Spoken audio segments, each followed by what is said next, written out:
Olá a todos, sejam muito bem-vindos ao nosso webinar sobre requisitos. Meu nome é Vitor, eu sou arquiteto de soluções da Microfocus para soluções da linha Borland. Dentro da linha Borland nós temos soluções voltadas para ajudar o ciclo de desenvolvimento de software. O tema da apresentação de hoje está relacionado a requisitos e qualidade. E a ideia é a gente explicar um pouco mais, ou desmistificar um pouco mais o porquê que realmente requisitos, ou melhor, qualidade começa com requisitos. Quão importante requisitos é dentro dessa história de qualidade? Para entender um pouco mais como isso acontece, vamos olhar um pouquinho para algumas informações, algumas estatísticas de mercado. Recentemente, o Gartner encomendou uma pesquisa com aproximadamente 600 CIOs no mundo inteiro, para entender como estava ainda a questão da entrega de software no mercado. E os números não foram muito promissores, como vocês podem observar aqui. Ainda existe, apesar de ter uma redução, ainda existe um número de projetos com defeito muito grande. E quando a gente fala em defeito aqui, no fim das contas, o que a gente está dizendo é problema relacionado a custo, prazo, qualidade, escopo principalmente, e isso tudo, ou melhor, qualquer uma dessas variáveis impacta diretamente na entrega desses projetos. Esse número se torna muito mais assustador quando a gente olha ele com um pouco mais de detalhe e chega à conclusão que 23% desses 37%, de fato, não chegaram nem aí para a produção. Ou seja, foi produzido uma série de funcionalidades, um sistema ou parte de um sistema que nunca foi ao ar. E como consequência disso, é dinheiro jogado fora. É como se você pegasse todo o esforço de um time inteiro e simplesmente desprezasse o que foi construído. Uma outra coisa que foi observado nesse estudo também é que não existe confiança na entrega do que está sendo produzido. E isso principalmente quando você tem essa parte de desenvolvimento ou até mesmo fábrica de teste fora do ambiente da empresa, ou seja, terceirização. E isso tudo, de alguma forma, está relacionado a requisitos. Por quê? Se eu não tiver bem claramente definido o que eu tenho que produzir, não adianta eu passar isso para uma fábrica de software, de desenvolvimento de software, que eles não vão ter condição de desenvolver o que é preciso para atender as necessidades do usuário. Isso também vale para testes. O maior problema dessa história toda aqui é que, no fim das contas, quando você tem um projeto de software, de desenvolvimento de software, você, por muitas vezes, acaba fazendo com que o gerente de projeto, ou responsável por aquele desenvolvimento, acabe tendo que fazer algum tipo de negociação que não são boas. Por exemplo, não adianta eu fazer uma redução de qualidade porque eu tenho um tempo menor para entregar, ou mexer no escopo e não entregar aquilo que o meu usuário precisa porque o custo está elevado. Qualquer uma das variáveis que eu mexer aqui, eu perco de alguma forma. Então, a ideia é que vocês tenham que fazer o menos possível de negociações desse tipo para vocês não terem problema de qualidade nas aplicações. Se eu descer um pouco mais nessa história e começar a entender alguns dos problemas relacionados a essa história, a gente vai perceber que, em função de todo aquele número que eu mostrei para vocês agora, aumenta cada vez mais o número de usuários insatisfeitos. Usuários que não estão contentes com as aplicações que eles recebem, seja ela porque não tem a necessidade que ele precisava, ou até mesmo porque o tempo de execução ou o tempo de resposta esperado não era aquilo que ele imaginava que ia ter. Ele clica num botão e demora segundos para poder receber uma resposta. Outra coisa que você tem muito comum é a questão de mudanças de escopo, seja ela por necessidades de negócio ou até mesmo por mudança de tecnologia.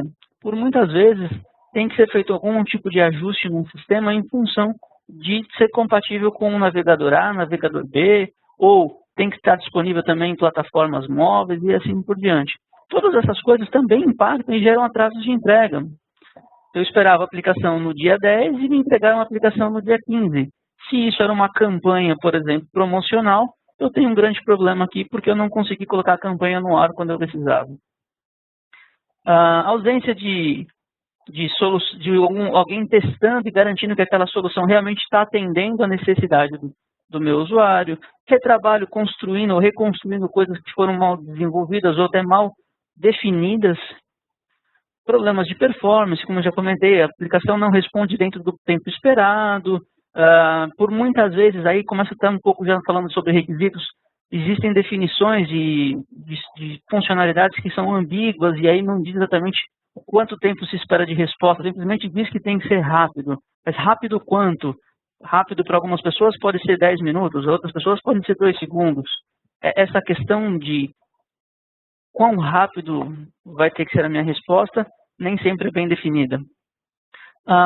Outro ponto que acaba acontecendo também é a questão de comprometimento do usuário ou do cliente. Por quê?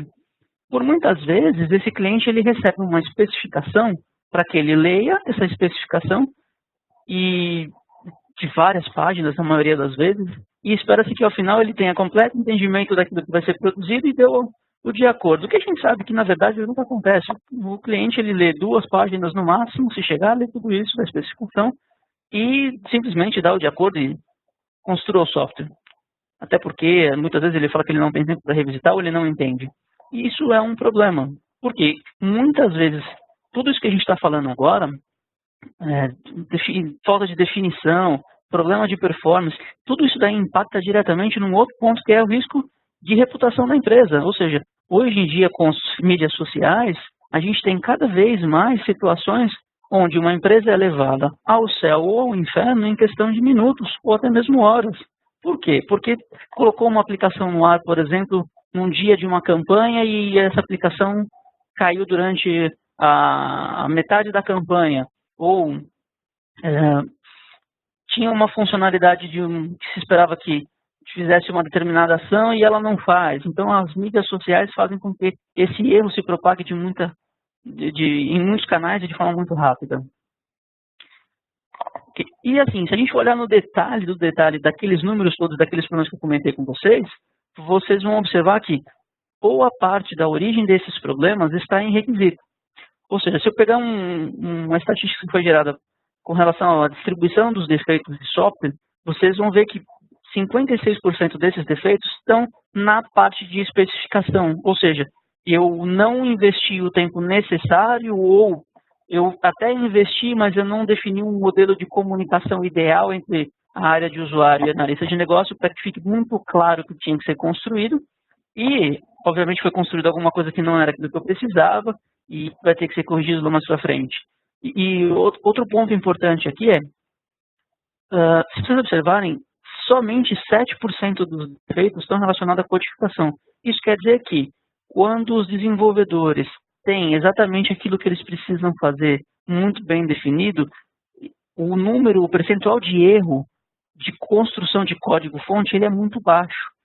Geralmente, os problemas maiores acontecem quando você tem essa ausência de definição e, por muitas vezes, vai depender da expertise desse desenvolvedor, até mesmo do conhecimento dele sobre o negócio para que ele desenvolva a funcionalidade corretamente. E aí, se a gente olhar um pouco aqui do lado também, o esforço que eu gasto para corrigir defeito, ele está ainda sempre, boa parte desse meu tempo, mais de 80%, relacionado também à correção de defeitos oriundos de requisito. Ou seja, mais uma vez, requisito ela impacta aqui fortemente no meu processo de desenvolvimento. E não adianta a gente só olhar para defeitos funcionais. Por quê? Existem outros aspectos que por muitas vezes são negligenciados ou até não são levados em consideração por falta de conhecimento, mas geram um impacto enorme na minha aplicação. Casos, por exemplo, de vulnerabilidade ou até mesmo segurança das informações que eu estou produzindo. Não adianta eu colocar uma aplicação no ar que exponha dados que não deveriam expor. Ou questão de desempenho, performance. A aplicação não responde dentro do prazo esperado. A aplicação ela sai do ar dependendo do número de usuários que estiverem conectados e assim por diante. E o mais importante de tudo isso é que esses tipos de defeito também impactam em custo. Porque se eu tiver que fazer, por exemplo, um ajuste numa aplicação que eu construí para suportar uma plataforma que eu não suportava inicialmente, porque ninguém especificou a mim que deveria suportar essa plataforma, eu posso ter que reescrever minha aplicação ou boa parte dela. Então, o fato de eu não estar muito claro um requisito não funcional, e todos esses pontos que eu comentei com vocês aqui, que vocês estão vendo, estão estritamente relacionados a requisitos não funcionais, eles impactam diretamente no custo da minha construção.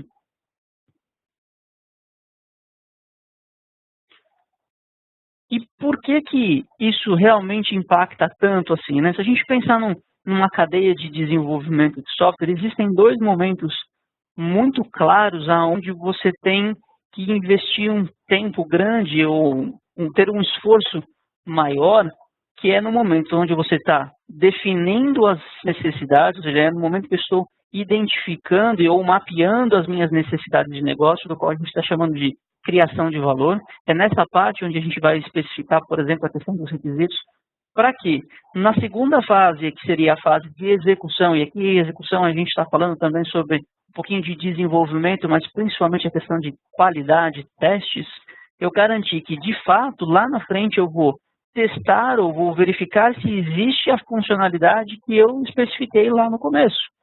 É na criação de valor aonde eu consigo transformar o meu negócio num negócio competitivo com relação aos meus concorrentes, ou consigo criar um diferencial competitivo com relação a esses concorrentes.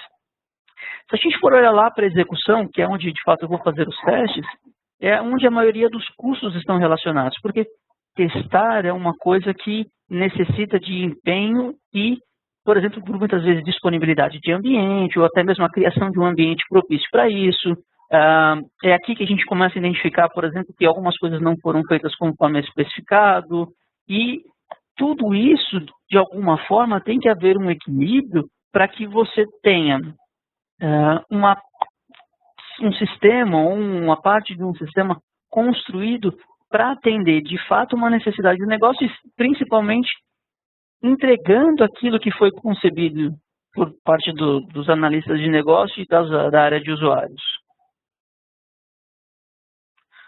Outro ponto importante nessa história é que se eu mudar um pouco o paradigma de desenvolvimento, onde normalmente se gasta muito pouco tempo com a parte de concepção dos requisitos e vai direto para desenvolvimento, e por muitas vezes você acaba apertando e não testa, se eu mudar um pouco esse paradigma e começar a investir mais tempo na fase onde eu vou conceber a minha necessidade, eu tenho aqui, e vocês estão observando, estudos que mostram que quanto mais eu invisto nessa parte de requisitos, menor é o meu tempo de construção, menor é o meu custo de construção e, consequentemente, a melhora da qualidade. Por quê?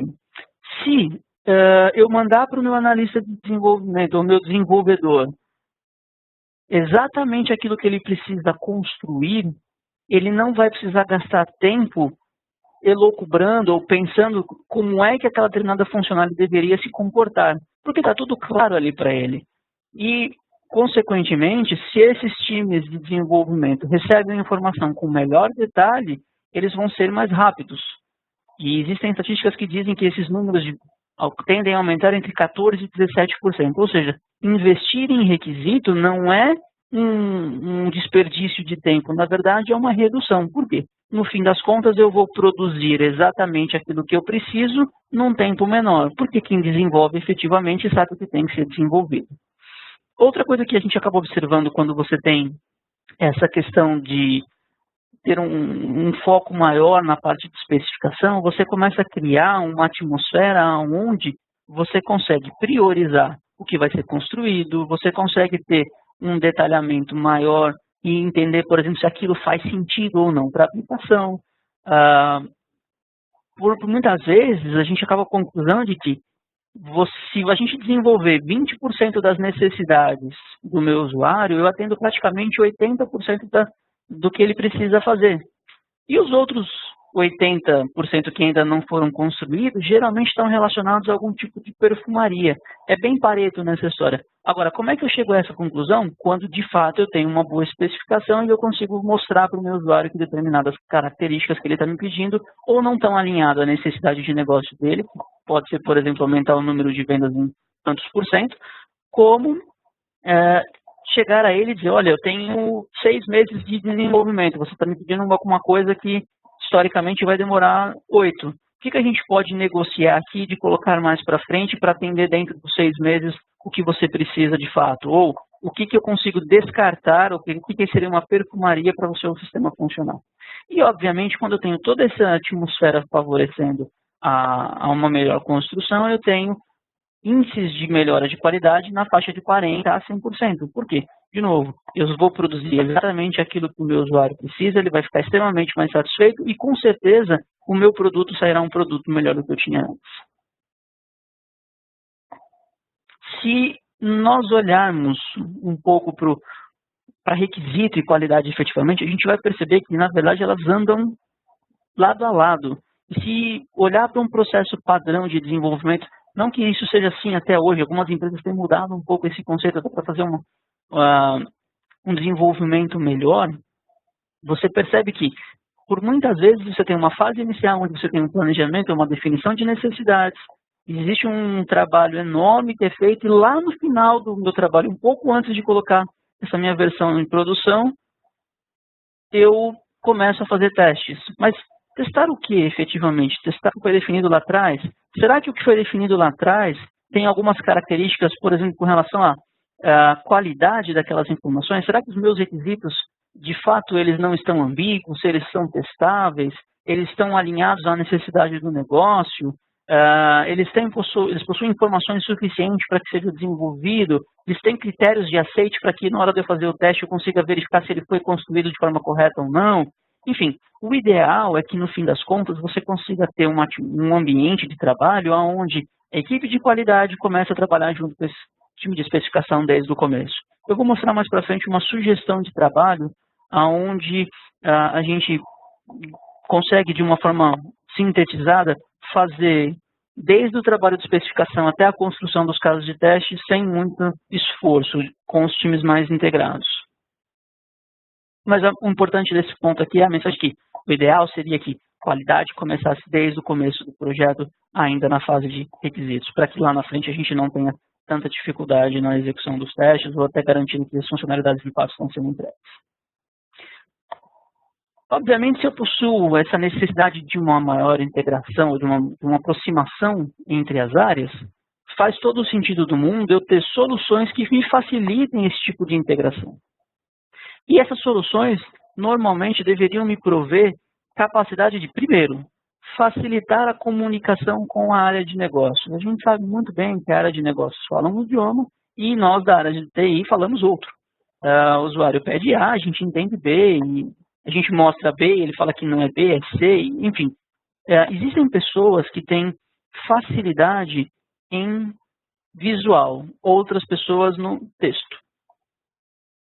O que a gente tem percebido é que, conforme eu vou apresentando essas necessidades num formato visual, que seria um formato entre o conhecimento tácito da coisa ou não, a gente percebe que existe uma melhor facilidade de entendimento por ambas as áreas. O que eu quero dizer com isso? Quando eu ponho uma imagem, aquele conceito de uma imagem vale mais do que 1000 palavras, ele é extremamente correto aqui. Ou seja, vamos procurar trazer para o usuário final uma abordagem, um modelo de escrita onde seja fácil de entender. E, obviamente, isso daí também tem um pouco com requisitos formais, ou seja, é importante que eu tenha tipos de requisito, requisitos funcionais, de usuário, de negócio, não funcional, enfim, independente de qualquer modelo que seja seguido, é extremamente interessante que se tenha uma formalização, um modelo de formalização disso. Poxa, Vitor, mas me parece um negócio complexo de ser implementado. Não, na verdade não é. O que vai dizer o quão fácil ou difícil é esse seu modelo de especificação é o nível de complexidade do seu negócio. Se você tem uma empresa que desenvolve soluções para um mercado altamente regulamentado, provavelmente você vai ter que ter maiores controles. Caso típico, bancos. Bancos possuem necessidade de gerar relatórios para o Banco Central, e esses relatórios, por muitas vezes, estão relacionados ao desenvolvimento e das soluções que estão sendo construídas. Óbvio, em casos como esse, eu vou precisar de uma estrutura muito mais complexa, mas eu posso ter, por exemplo, soluções de implementação de requisitos mais simples, que são os casos de desenvolvimento ágil. E aqui tem até um ponto interessante para a gente fazer um comentário aqui, que existe um dito popular, uma percepção de que se eu trabalho com desenvolvimento ágil, eu não preciso, então, documentar muito, eu não preciso gastar muito tempo fazendo especificação. Isso não é verdade, isso, para falar a verdade, é uma grande bobeira. Quando eu falo em desenvolvimento ágil, no fim das contas, o que eu estou fazendo é mudando o meu tempo de reação. Ou seja, eu vou estar mais propício a receber essas mudanças num tempo mais curto. Normalmente, um projeto de um modelo de desenvolvimento baseado em cascata, por exemplo, você tem 2, 3 meses de trabalho até você ver o primeiro resultado. E quando você tem uma mudança de caminho, seja ela porque houve uma mudança de negócio ou mudança de escopo, efetivamente, você tem um impacto muito grande. Enquanto no ágil, não. Geralmente você tem ciclos de 2 semanas em média, e a cada 2 semanas você revisita o que você está construindo para verificar se faz sentido ou não construir aquilo. E se não faz, você tem uma facilidade de devolver essa resposta para o seu usuário de forma mais rápida e principalmente tendo condição de repriorizar e garantindo que você vai pegar aquilo que ele espera. Ok? Fechamos aqui o assunto de ágil. Falando ainda sobre integração, é extremamente importante também que nós consigamos aqui fazer a comunicação com o time de qualidade para que eles tenham condições de gerar informações do tipo, quantos casos de teste eu estou construindo para atender uma determinada minha funcionalidade? Esses casos de teste, eles passaram na execução do teste, não passaram? Qual é o nível de cobertura de teste? Quantos testes eu preciso modificar numa determinada funcionalidade se houver uma mudança de escopo? Quantos das minhas funcionalidades principais, ou que fazem parte do core da minha aplicação, de fato foram testados?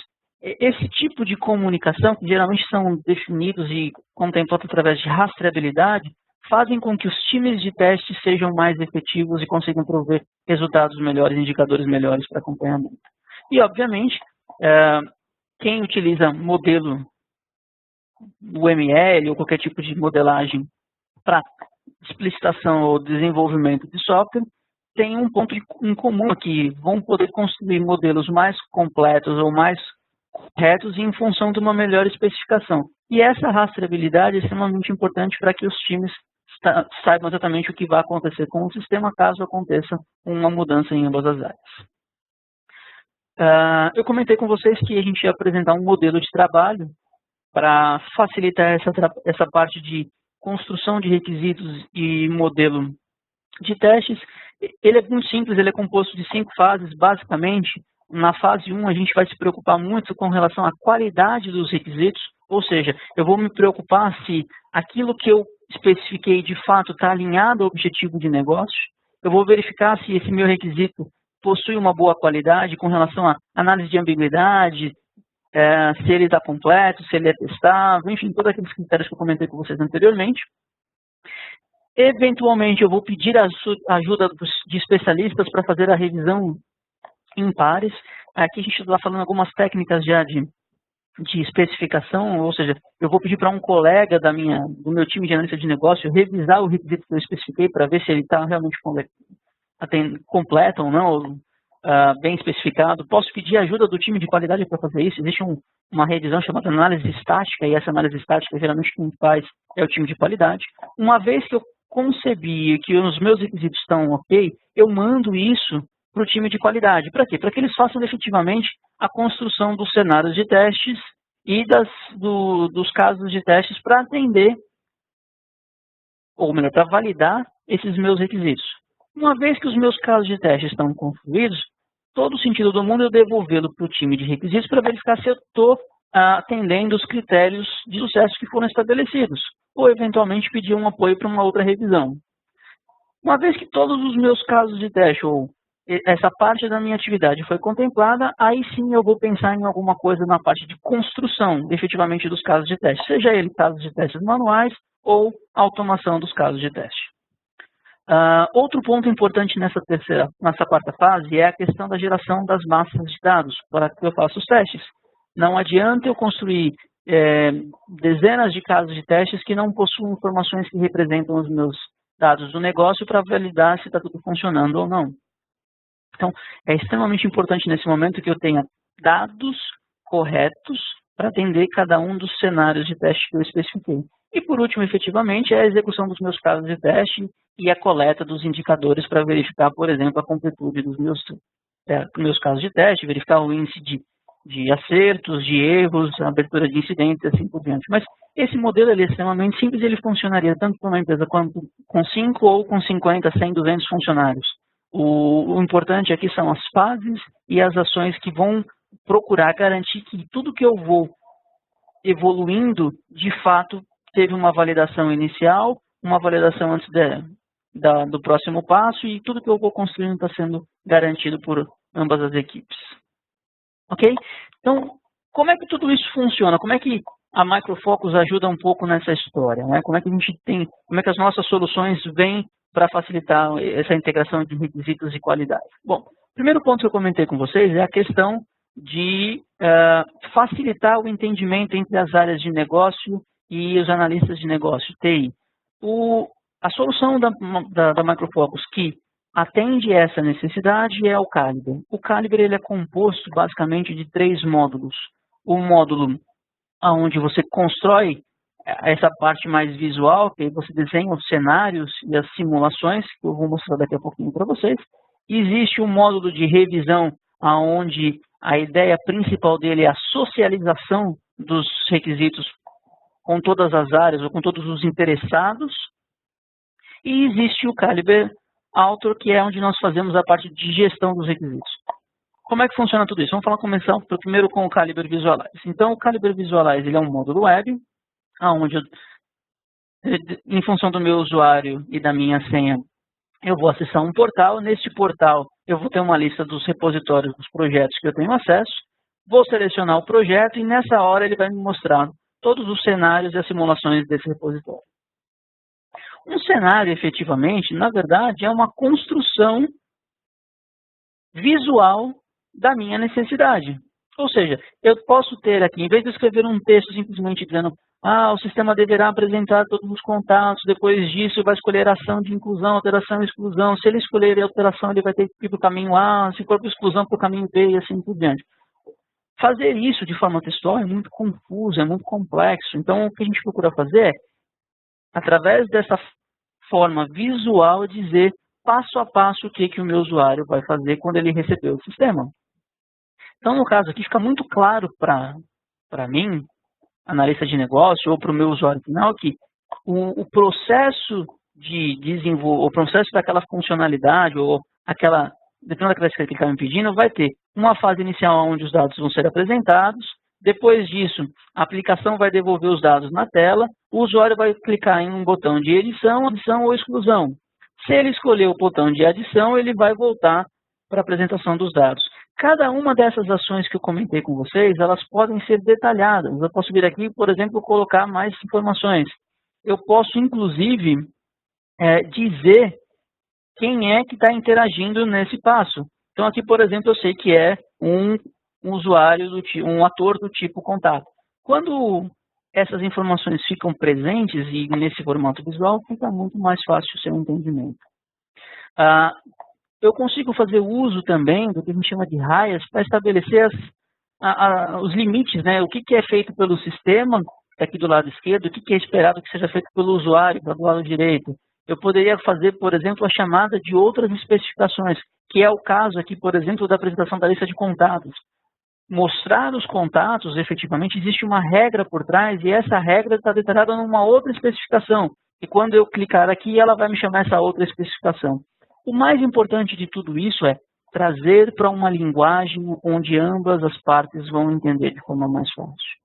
Poxa, se mesmo assim não ficar muito claro o que eu vou ter que construir, o que eu estou construindo, eu posso mandar para o meu usuário uma simulação. O que é uma simulação? Na verdade, nada mais, nada menos do que um desenho, um mock-up, como a gente gosta de dizer, sobre a funcionalidade que vai ser entregue. E essa funcionalidade, inclusive, pode ser encaminhada para o usuário. Basta que eu clique nesse botão de simulação, o usuário vai receber um link na web, onde ele vai acessar esse mockup que foi construído e vai poder navegar por ele. Inclusive, se nós quisermos, é possível fazer algum tipo de validação. Por exemplo, vamos imaginar que eu coloquei um usuário aqui que não é um usuário cadastrado e clicar no botão login, esse mockup vai apresentar para o usuário uma mensagem dizendo, olha, esse usuário não está cadastrado. Se eu tentar fazer esse processo de login por 3 vezes com um usuário errado, ele pode mostrar uma tela, por exemplo, onde o acesso foi negado e depois das 3 tentativas.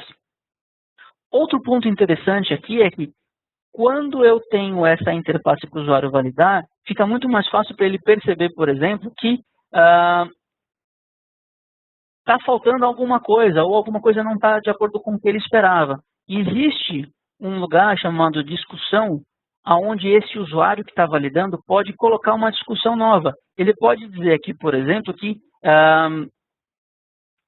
o padrão, a identidade, está faltando, por exemplo, um campo para que o usuário seja criado se ele não existir. Então ele pode dizer aqui, favor incluir opção para cadastro de usuários.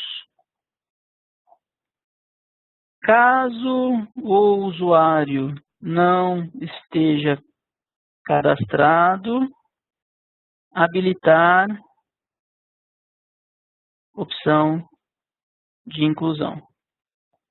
Ele faz isso, salva, essa comunicação automaticamente vai para dentro do Calibre, do analista de negócio, que lá dentro do Calibre Visualize, ou dentro do Calibre Review, ou dentro do Auto, vai receber essa comunicação e vai poder respondê-la. Voltando para a nossa simulação aqui, se eu colocar um usuário cadastrado com uma senha cadastrada, eu posso permitir que ele vá para a próxima tela e assim efetivamente ele vai ter acesso aos dados daquele portal, como a gente havia especificado inicialmente, e aqui ele vai poder adicionar, alterar ou excluir um contato, se assim ele quiser. E com isso, a gente consegue fazer com que o usuário passe por um conceito ou tenha a sensação de acessar ou navegar a aplicação, a funcionalidade que ele vai receber antes de se construir uma linha de código. Qual é a vantagem disso tudo? É que quando eu entregar, eu vou entregar alguma coisa que atenda a expectativa dele. Não é uma coisa que ele contratou, vai ficar meses sem saber quanto tempo ou como vai ficar, e no final ele vai receber alguma coisa que de fato não era aquilo que ele esperava. Lembra lá no começo da apresentação a questão de falta de confiança? Quando a gente tem alguma coisa nesse sentido, quando você mostra esse tipo de resultado para o usuário, você traz confiança para ele. Ele sabe o que ele vai receber. Ok? E não é nada muito complexo de ser feito. É uma coisa que, basicamente, 10, 15 minutos é tempo suficiente para construir um cenário como esse. Ok? Falando um pouquinho, então, da construção de cenários e simulação, vou falar um pouquinho com vocês com relação à parte de revisão dos requisitos, ou a leitura dos requisitos. O Calibre View também é um módulo de revisão online, onde a ideia é que você tenha usuários cadastrados dentro do Calibre. Os usuários vão ter permissões, que essas permissões, por sua vez, vai dizer quais são os projetos que eles poderão ter acesso. E uma vez que ele tem acesso ao projeto, basta que ele clique nele e ele vai visualizar todas as informações referentes àquele projeto ou àquele sistema. Informações de vários tipos, por exemplo, os cenários que nós construímos. Olha lá o cenário do Calibre Visualize aparecendo aqui, com todas aquelas ações que nós combinamos. Não é só isso, ele pode enxergar também atributos, ele pode verificar dados sobre essa especificação, quem é que fez, em que estado que está, qual é a prioridade, consegue visualizar a rastreabilidade desse cenário que foi construído com outros artefatos, seja ele artefato dentro do próprio Calibre ou artefatos externos, e o mais importante, você começa a enxergar a comunicação que foi feita. Lembra que lá atrás a gente olhou que tinha uma tela de boas-vindas dentro daquela nossa simulação e o usuário pediu para que nós fizéssemos a inclusão de um botão ou adicionasse o botão de inclusão de usuários? Olha ele aqui aparecendo.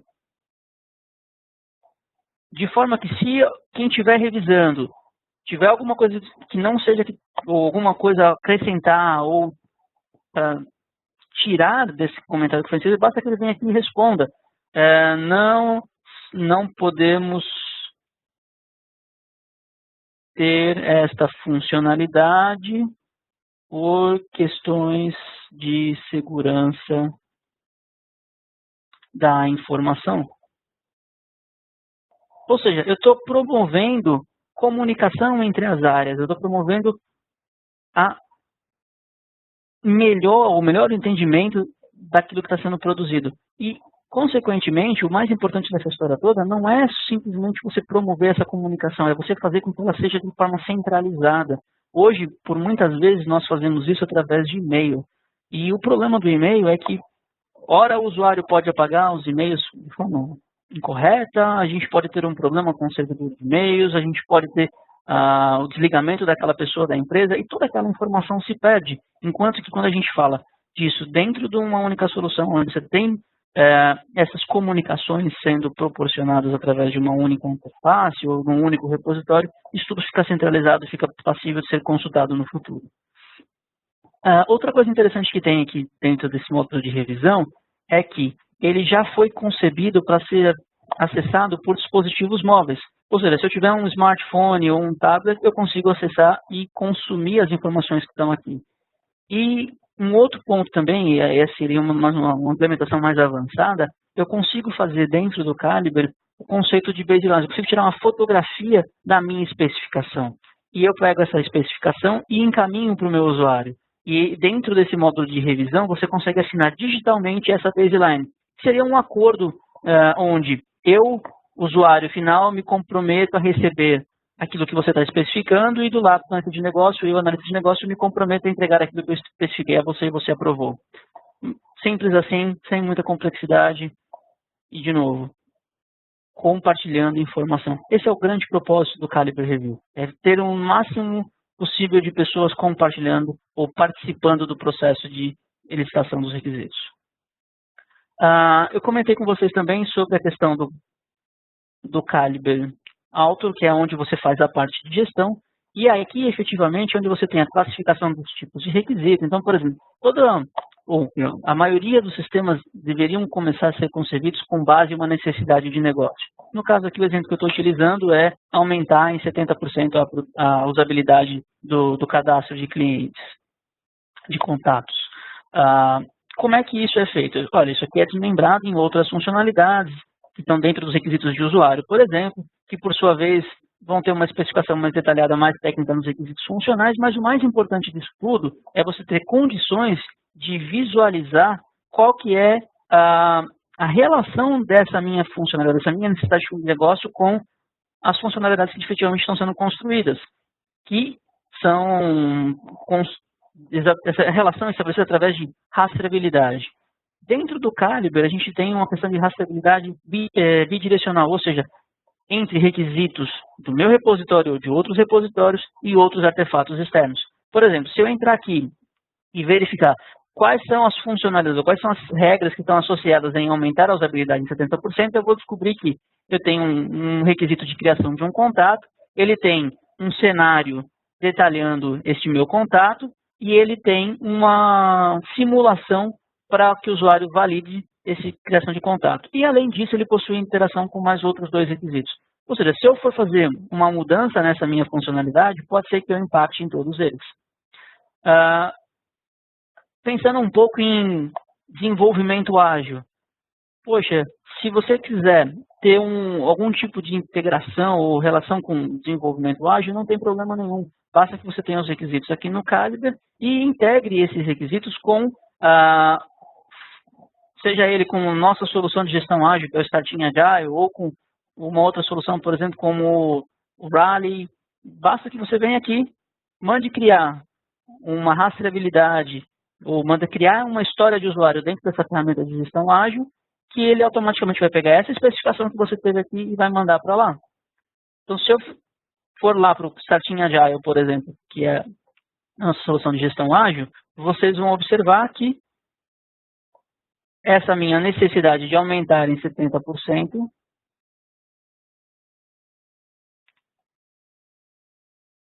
vai aparecer dentro do Starting Agile. Olha ela aqui, aumentar a usabilidade em 70%. E, obviamente, depois disso, é você dizer o tamanho de esforço para construir, colocar isso dentro de um release, de um sprint, efetivamente, e continuar a vida como fosse gestão ágil. O importante é o requisito que você construiu lá atrás, vem para o mundo ágil sem perder nenhum tipo de informação.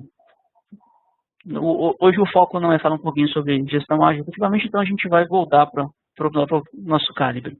Outro ponto importante é, quando eu faço essa relação com uma solução ágil, eu volto a ter essa mesma integração aparecendo na rastreabilidade. Eu sei que, por exemplo, essa implementação desse requisito de aumentar a usabilidade em 50%, existe um item dentro de um backlog, dentro de alguma solução ágil que está sendo implementada. E aí eu vou aumentando o meu conhecimento em cima da minha informação, das minhas funcionalidades. Obviamente tem outros pontos aqui interessantes. Por exemplo, eu tenho uma área aqui dentro onde eu vou dizer quais são os critérios da minha revisão. Ou seja, quem revisou esse requisito? Então, os usuários que revisaram. Qual foi um comentário sobre essa revisão? Quantas ambiguidades foram encontradas? E assim por diante. Ou seja, eu começo a trazer informações além das minhas especificações para melhorar a qualidade do meu requisito. E, obviamente, tudo isso com histórico. Eu sei exatamente tudo o que acontece entre uma versão e outra. Por exemplo, aqui foi mexido numa rastreabilidade, foi criada uma rastreabilidade nova. Eu tenho uma exclusão de uma rastreabilidade para um requisito do backlog, e assim por diante. Dentro do Calibre Alto é onde a gente se preocupa muito mais com a gestão das informações. E tudo que eu construo, inclusive aquela parte das discussões que foram criadas no Calibre Visualize e comentada no Calibre Review, elas também aparecem aqui. Então, por exemplo, se eu pegar aqui aquela simulação do login e procurar aquela tela de boas-vindas, eu vou ter aqui, dentro das discussões, todo o histórico de comunicação. Olha lá, aquela mensagem que foi deixada pelo usuário que validou, que pediu para colocar o botão de inclusão, o comentário do analista que avaliou aquela informação e disse que não era possível proteger a segurança da informação. E se eu quiser responder aqui, eu posso responder também, e essa mesma informação fica, eu como analista de negócio, devolver para os usuários. Ok, iremos avaliar outra forma de cadastrar novos usuários. Submeto essa comunicação, já entra na minha thread de discussão aqui, e se eu voltar, por exemplo, para o Calibre Review, a gente vai perceber que a nossa resposta voltou para cá. Ou seja, de novo, quanto mais gente interagindo, melhor a qualidade do que está sendo construído. Ok? Existe um outro ponto também, onde a gente consegue agregar valor nessa história, pensando em qualidade já, que é fazer com que toda a especificação que eu fiz dos meus cenários virem insumo para a construção dos meus casos de teste. Vou mostrar, por exemplo, o Calibre Visualize aqui. Eu posso pegar um cenário que eu concebi e mandar ele gerar um caso de teste. Seja ele num formato texto, onde eu vou ter lá todos os passos que eu fiz separados por vírgula, por exemplo, a serem importados em qualquer solução de gestão de teste, ou até mesmo em uma planilha. Ou eu posso usar, por exemplo, o Silk Central, que é a nossa solução de gestão de teste, onde eu tenho uma integração mais nativa com os requisitos que foram concebidos no código. Então, só para mostrar como é que essa história ficaria, eu vou logar dentro do Silk Central. Aí, obviamente, o Silk Central tem uma série de outros fatores ou de outras funcionalidades que são extremamente importantes, que é, por exemplo, você ter dashboards de acompanhamento da qualidade da sua aplicação. Só para fazer um exemplo bem rápido aqui, eu tenho nesse painel aqui, por exemplo, um painel que diz quais são os indicadores de qualidade que eu gostaria de alcançar para poder liberar uma versão do meu sistema para produção. Por exemplo, eu estou dizendo aqui que 100% das funcionalidades críticas tem que ser testado. 80% das funcionalidades com importância alta tem que ser testada. 50% médio e 10% baixo. O que o Silk Central faz? Com base no número de requisitos ou casos de teste que você estabelecer, ele vai dizer, olha, para você cumprir essa meta, que é o que está em pretinho aqui, você tem que fazer X casos de teste. No caso aqui são 12. Você executou 10, um falhou e tem um pendente de execução. Ou seja, você não tem teste suficiente para atender essa meta de qualidade. Logo, não vou colocar isso em produção. Voltando ao assunto de requisitos de geração de casos de teste. Conforme eu estabeleço essa relação entre o Silk Central e o Silk Test, e o Calibre, eu tenho dentro do Silk Central uma visualização dos requisitos que foram concebidos lá no Calibre. Então, por exemplo, pela criação de um contato, eu tenho aqui o cenário que nós fizemos dentro do Calibre Visualize, que certifica como é que essa funcionalidade se comporta. Eu tenho um botão aqui que automaticamente pega cada um desses passos que foi concebido aqui, lá dentro do Calibre Visualize. Eu mostrei a vocês que geraria um arquivo texto, aqui eu gero efetivamente casos de teste. Quais casos de teste? Todos eles? 2. Eu posso pensar aqui manualmente quais são os casos que eu vou gerar e mandar gerar. Aqui tem duas informações bem importantes que eu acho legal compartilhar com vocês. A primeira informação é com relação ao número de casos de teste. Quando eu construo um cenário e eu mando gerar os casos de teste desse cenário, o que o Calibre efetivamente faz é, com base na complexidade ciclomática daquele cenário que você construiu, ou seja, quantos caminhos alternativos você foi consumindo, ou foi criando, ele gera um número de casos de teste suficiente para você atender 100% daqueles caminhos que foram estabelecidos. Para que isso é importante? Para que os analistas de teste, quando forem construir os casos de teste, pelo menos tenham um cheiro do que ele tem que fazer se ele fosse testar 100% das funcionalidades. No caso aqui, era uma coisa muito simples, eram 3 caminhos possíveis. Ele poderia incluir, alterar ou excluir. Nesse caso, não tem muito o que ser feito, a não ser gerar esses 3 casos de teste. Agora, poderia ter situações onde eu tenho caminhos alternativos encadeados, e aí eu poderia ter, por exemplo, 100 casos de teste. Pode ser que eu não tenha tempo de fazer 100 casos de teste, e aí tem uma outra informação que te ajuda nisso. Com base na complexidade desse caminho que você selecionou, esse atributo de magnitude ele vai sendo calculado de forma automática ou, eventualmente, você pode ir lá e dar um peso diferente para cada um desses caminhos. O importante aqui é, ok, eu não tenho condição de fazer todos, vou testar pelo menos aqueles que são mais complexos. Então, eu ordeno por complexidade, por magnitude aqui, e eu pego os casos mais importantes. Ok? Vou mandar gerar todos os casos de teste. Ele vai me perguntar aonde eu vou salvar os meus casos de teste, qual vai ser o container aqui, ou a pasta que eu vou salvar. Estou gravando em lista de contatos. E ao final disso, ele vai dar a mensagem, olha, eu gerei 3 casos de teste novos. Se eu quiser saber o que tem dentro desses casos de teste, basta que eu clique nele. E aí eu começo a ter uma visão passo a passo de como eu garanto que essa funcionalidade vai ser testada seguindo esse roteiro. No fim das contas, o que a gente fez foi pegar toda aquela sequência de ações que foi definida dentro do cenário do requisito e usar isso para a geração dos meus passos dentro do meu caso de teste.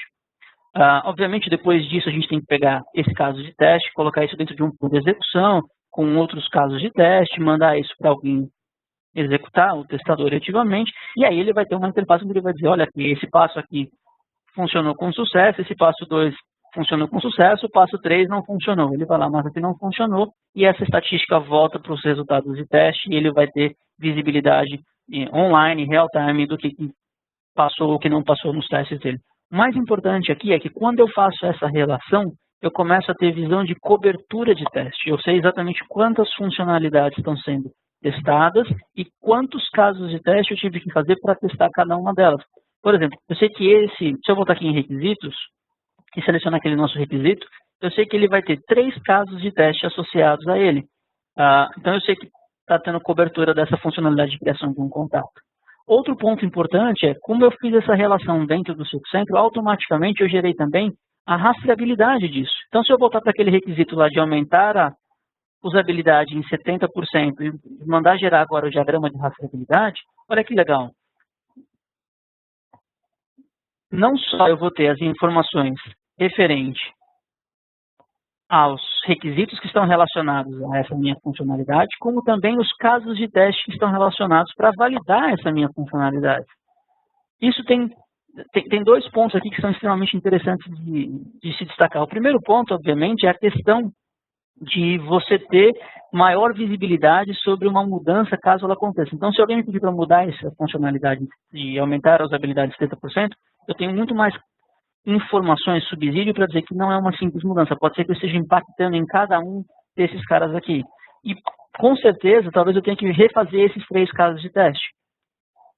Então, é esse tipo de informação, esse tipo de recurso que a gente procura trazer para quem está trabalhando com requisitos e com qualidade. Esse tipo de visibilidade principalmente numa questão de manutenção. Ok? Bom, me informaram que o nosso tempo está acabando, então eu basicamente passei por todos os pontos que eu gostaria de compartilhar com vocês com relação à apresentação. Vou abrir agora uma sessão de perguntas e respostas. Eu vou pedir, por gentileza, que as pessoas encaminhem os seus questionamentos para que eu faça a leitura deles aqui e faça a publicação. E vou respondendo efetivamente. Eu vou deixar aqui no ar também para vocês o meu e-mail, para que, caso eu não responda uma das perguntas, vocês, por gentileza, me encaminhem as perguntas por e-mail, vai ser um prazer respondê-las. E aproveito também para convidá-los a participar da comunidade da Microfocus na parte de soluções Borland. O registro é extremamente simples, lá tem vídeos informativos sobre os produtos, novidades sobre as versões novas, existe um portal onde você, como usuário final, pode sugerir melhorias para o Calibre, ou para o Silk, ou para qualquer solução da linha. Bom, vamos lá, vamos para as perguntas aqui. Me foi perguntado se existe a necessidade de você ter licença para o Calibre Review. Não, o Calibre Review não necessita de licenças. Ele simplesmente precisa que o usuário esteja cadastrado dentro do repositório do Calibre para que ele tenha privilégio ou direito de enxergar determinado repositório, determinado conjunto de requisitos, para que ele consiga consultar e comunicar ou leitura ou até mesmo postar um feedback. Outro ponto que me perguntaram aqui é o seguinte: quanto tempo do ciclo de desenvolvimento eu devo alocar para a parte de especificação? Essa resposta está muito relacionada àquilo que eu comentei com vocês durante a apresentação, que é o nível de aderência que o meu negócio tem com relação à regulamentação. Quanto mais regulamentado for a minha área, maior é o esforço que eu tenho que dedicar à parte de especificação. Se ela não for tão regulamentada, eu consigo fazer isso com um esforço menor. Pensando em percentuais, a gente entende que algo entre 10% e 20% é um tempo interessante de você guardar para se dedicar nessa parte de especificação. Outra coisa que me foi perguntado aqui é com relação à integração com outras soluções de teste. O Calibre, ele possui integração nativa com algumas outras soluções, além do próprio Silk Central, com solução da HP, solução da IBM, são os maiores players no mercado, junto com a Microfocus. E é possível, inclusive, que você faça integração com versionadores, com os principais versionadores, fazer integração com ferramentas de open source que utilizam o protocolo SCC, enfim, eu consigo integrar os requisitos do Calibre e fazer rastreabilidade com praticamente qualquer tipo de artefato externo. Outro ponto interessante aqui é que o Calibre também possui clientes para os dois principais ideias de desenvolvimento, que é o Visual Studio e o Eclipse. Só mais uma pergunta aqui com relação a como é que essas informações são propagadas entre os três módulos. Na verdade, os três módulos, eles são módulos integrados. Toda vez que eu faço uma mudança ou acrescento alguma coisa, eu simplesmente estou gravando no mesmo repositório centralizado. O que eu estou fazendo é mostrando numa interface diferente de acordo com o perfil do usuário que está acessando. Quando eu crio um cenário dentro do Calibre Visualize, no fim das contas eu estou gravando isso dentro da base do Calibre e vai ser acessado pelo Calibre Review ou pelo Calibre Auto. Isso não muda nada. Com relação à integração com soluções ágeis, a gente tem essas duas integrações prontas e o Calibre vem com um conceito chamado Borland Connect, onde eu posso construir conectores para outras soluções que não sejam as que estão com integração concebidas por default. Ok, me informaram que o meu tempo acabou. Gente, obrigado muito pela presença de todos vocês. Como eu disse, está aqui o meu e-mail. Fiquem à vontade, me mandem as perguntas, não tem problema algum. Eu tenho o maior prazer. As pessoas que infelizmente eu não tive tempo de responder aqui, por favor, também me mande um e-mail. Eu respondo e conforme vocês forem tendo dúvidas ou necessidades, fiquem à vontade para entrar em contato. Muito obrigado. Tchau.